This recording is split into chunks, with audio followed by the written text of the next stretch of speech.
तो dear students, last video में हम लोगों ने कंप्लीट किया था till that parasitic and saprophytic mode of nutrition. Now in this video we are going to complete the symbiotic mode of nutrition. So symbiotic mode of nutrition is what? Ki in such mode of nutrition, two organisms live with each other, performing or providing benefit to each other. Means the two organisms, like in lichens we are knowing that algae and fungi are living together, providing the benefit to each other. In the same way, the rhizobium bacteria and root nodules of leguminous plants. Here also the two organisms, that means rhizobium bacteria and root nodules, are meant for each other. Now after this, the next mode of nutrition which is coming, that is holozoic mode of nutrition. Now the holozoic mode of nutrition is little different from the other type of nutrition, because here we are going to include about the microorganisms like amoeba as well as the human beings both. So in case of this holozoic mode of nutrition, we'll say in such mode of nutrition, an organism consumes solid and complex food, and it utilizes following 5 steps. Means 5 steps are included here in this mode of nutrition. The first one is ingestion. Ingestion is what? It's a mode of intake of food, the method by which the food is taken in by an organism.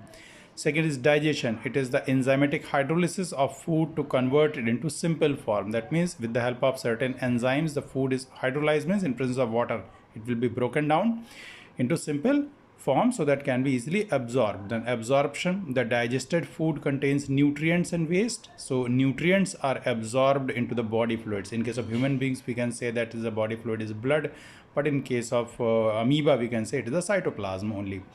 Then assimilation is, in this process the absorbed food is used up for the growth and energy formation. Okay, so energy formation and growth will be associated. That means assimilation means that is the food is consumed by the body, and egestion is the last step. The undigested waste is removed out of the organism's body.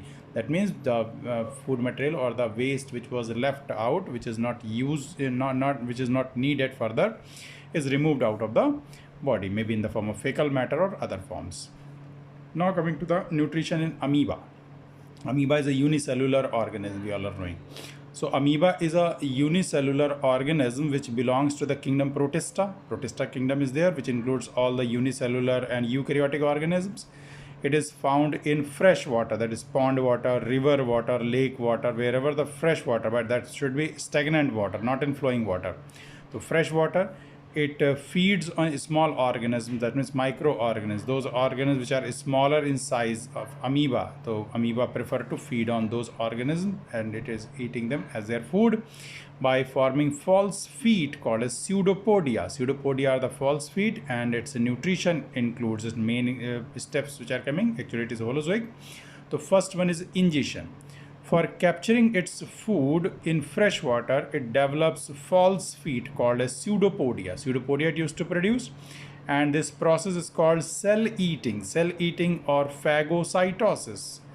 Phagocytosis. Food enters in its body enclosed in a food vacuole, which is also called as temporary stomach of amoeba. In the diagram as shown, this is the normal amoeba. Now, amoeba as senses the presence of food near it. What it develops certain false feet in its body. That means extensions which are produced in its body. These false feet helps to capture the food material. So this false feet has captured, surrounded the food material, and food material enters in its body inside a food vacuole. Now the process of digestion. The process of digestion occurs inside the food vacuole with the help of enzymes secreted by lysosomes. So lysosomes are present in animal cells, we all are knowing. So these lysosomes are having certain strong enzymes present in them. So the strong enzymes are secreted inside the food vacuole, and this food vacuole, inside the food vacuole, the food will be digested, and complex food breaks into small pieces. As in this diagram I had shown, this food vacuole, in this food vacuole there is a larger food particle is present, but due to action of those hydrolytic enzymes, the food is broken into small pieces. Then step of absorption is coming. The digested food from food vacuole diffuses into cell cytoplasm. So absorption occurs simply by the process of diffusion. Thus in the cell cytoplasm, the nutrients of the food is removing out or diffusing. Then assimilation, so when absorbed nutrients are used by amoeba for energy formation and cell division. So amoeba mainly increases its number by cell division, and it perform all its function of the body by energy formation. So both all the nutrients are utilized in this process. Then egestion, the food vacuole containing waste is removed out of the body. So all the waste from the body is removed out, so that amoeba again becomes free to get the new food material. Means we can say that many food vacuoles can be produced at one time. It is not necessary that only one food vacuole will form at one time. Correct?